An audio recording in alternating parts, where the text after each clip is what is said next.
And away from the courts, the Nigerian Correctional Service has declined comments following scathing remarks by the Chief of Defense Staff alleging that prison warders were using their personal bank accounts to facilitate the transfer of money used to aid Boko Haram operations outside the prisons. Steve has details.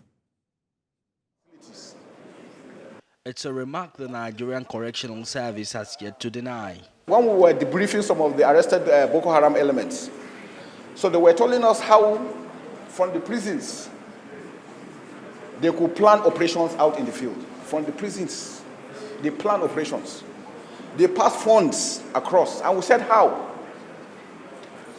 They use some of the warders from there. We don't say all of them are bad, but they use some of them. They use their accounts to transfer money. And the deal is anybody's account who money is transferred to, they share 50-50.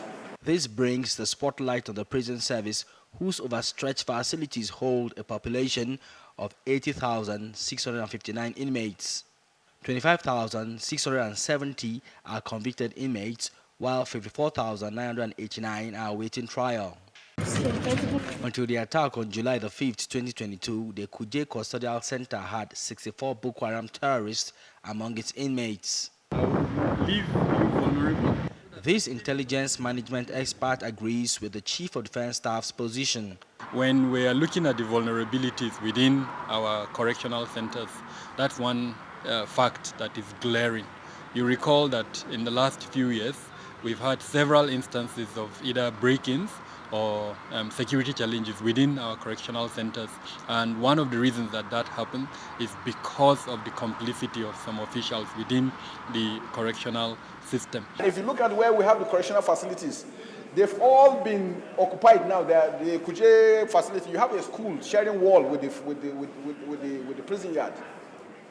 In Ibadan, the marketplace is where Agodi is where you pass to go to. Recently, the Minister of Interior, whose ministry oversees the Nigerian Correctional Service, began a process to decongest prisons with the payment of fines for inmates who were sentenced with the option of fine.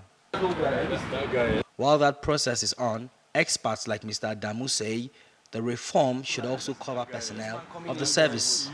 Sifon Asian, TVC News, Abuja.